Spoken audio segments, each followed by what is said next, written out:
Assalamualaikum warahmatullahi wabarakatuh. Apa khabar semua? Saya harap pelajar semua sihat sejahtera. Semoga Allah merahmati kita semua. InsyaAllah. Amin. Okey. Untuk hari ini, kita akan belajar mata pelajaran tafsir. Okey. Okey. Tafsir untuk hari ini, kita akan sambung muka surat yang keempat. Sebelum ni kita dah belajar dan kita dah fahamkan pelajaran pertama muka surat 1, 2 dan 3. Okey, iaitu dengan tajuk surah Al-Fatihah yang bermaksud pembukaan. Okey, sebelum ni kita dah tahu makna ayat, tahu makna kalimah. Jadi, untuk hari ini kita akan sambung pelajaran kita untuk pengenalan pada surah ini. Kita belum kenal lagi kan? Yang sebelum ni kita just tahu apa makna setiap perkataan dan kalimah dalam ayat Al-Quran yang surah Al-Fatihah. Okey, hari ini kita akan tahu pengenalan, tafsir ringkas, okey, tentang surah Al-Fatihah ini. Okey. Okey. Kita lihat muka surat keempat. Okey, baca yang ke atas tu pengenalan. Okey, surah ini bernama surah Al-Fatihah. Okey, maksud surah Al-Fatihah adalah pembukaan. Okey, bilangan ayat adalah 7 termasuk Bismillahirrahmanirrahim. Okey, tempat turun surah ini adalah di Mekah Al-Mukarramah. Okey, kita lihat tafsir ringkas. Okey. Allah memerintahkan kita supaya memulai bacaan surah Al-Fatihah dengan menyebut nama Allah yang Maha Pemurah lagi Maha Penyayang, kerana dialah yang memberi rahmat kepada sekian makhluknya. Oleh sebab itulah segala pujian hendaklah ditujukan kepada Allah Subhanahu Wa Taala sahaja. Okey, Saza nak belajar gariskan daripada perkataan supaya memulakan bacaan surah Al-Fatihah dengan menyebut nama Allah yang Maha Pemurah lagi Maha Penyayang. Okey. Okey, kemudian gariskan segala pujian hendaklah ditujukan kepada Allah sahaja. Okey. Okey, kita baca seterusnya. Allah jugalah yang menjaga dan mengurus seluruh alam. Allah juga yang berkuasa pada hari kiamat. Okey, gariskan Allah yang menjaga dan menguruskan seluruh alam. Okey, tengok perenggan yang kedua. Hanya kepada Allah kita menyembah dan beribadah. Penyembahan dan penghambaan diri khusus untuk Allah sahaja demi menyatakan ketakwaan dan keimanan. Okey, gariskan hanya kepada Allah kita menyembah dan beribadah dan untuk Allah sahaja demi menyatakan ketakwaan dan keimanan. Okey, gariskan. Okey. Oleh sebab itu hanya kepada Allah sahaja kita memohon sebarang hajat. Okey, gariskan.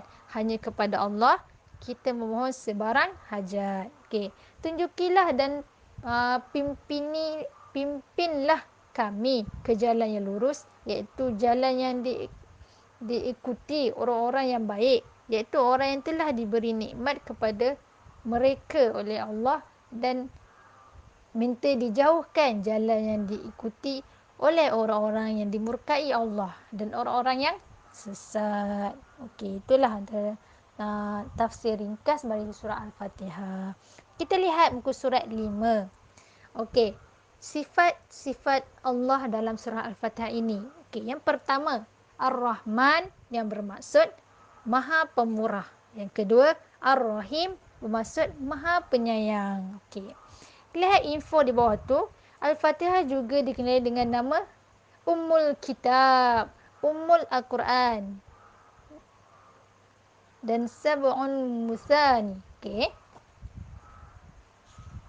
Selalu orang akan sebut kita buka mari kita dengar Ummul Kitab Al-Fatihah. Betul tak? Okey, itulah nama lain bagi surah Al-Fatihah. Okey.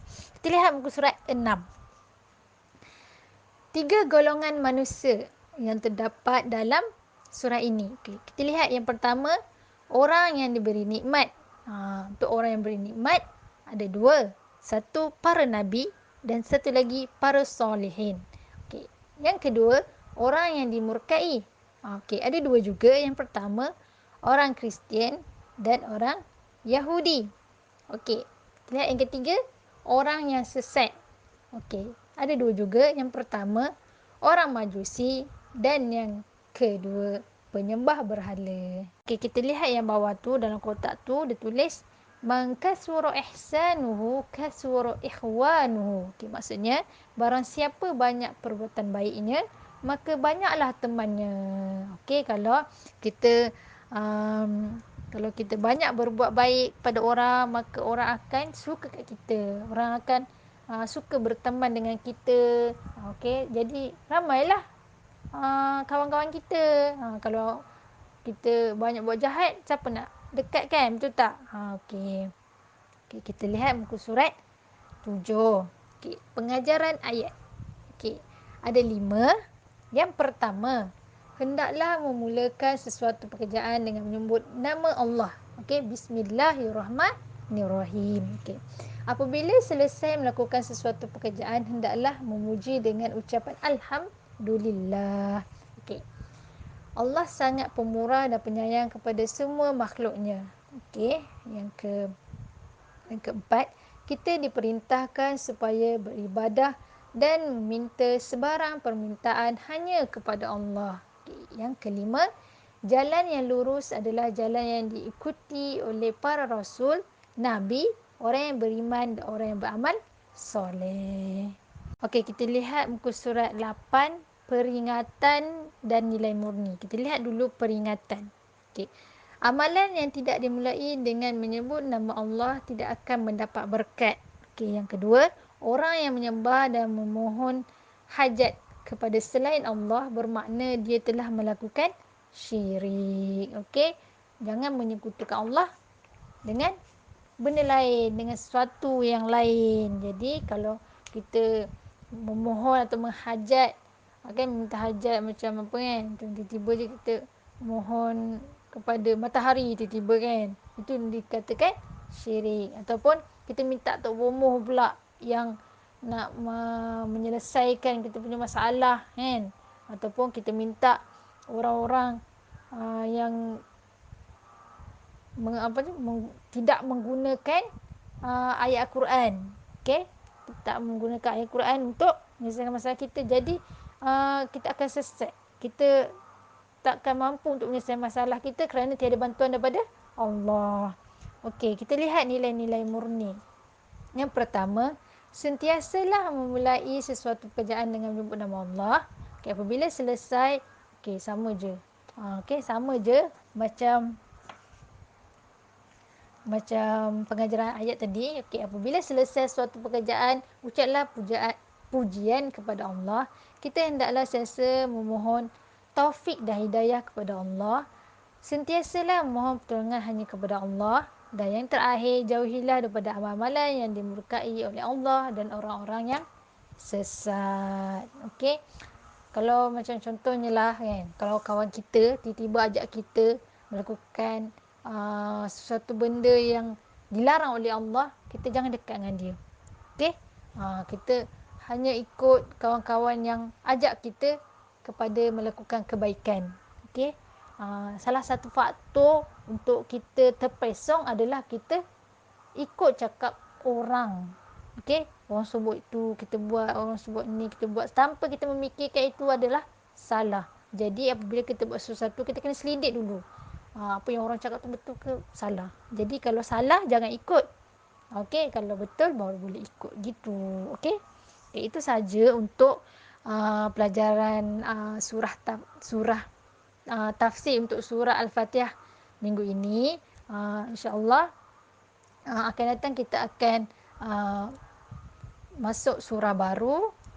Jadi Ustazah harap pelajar boleh gariskan isi penting dalam surah ini yang perlu dihafal, macam makna perkataan, makna kalimah tu kan, hafal. Okey. Jadi macam pengenalan hafal. Ustazah harap pelajar boleh take note apa yang penting. Okey. Terima kasih. Assalamualaikum warahmatullahi wabarakatuh.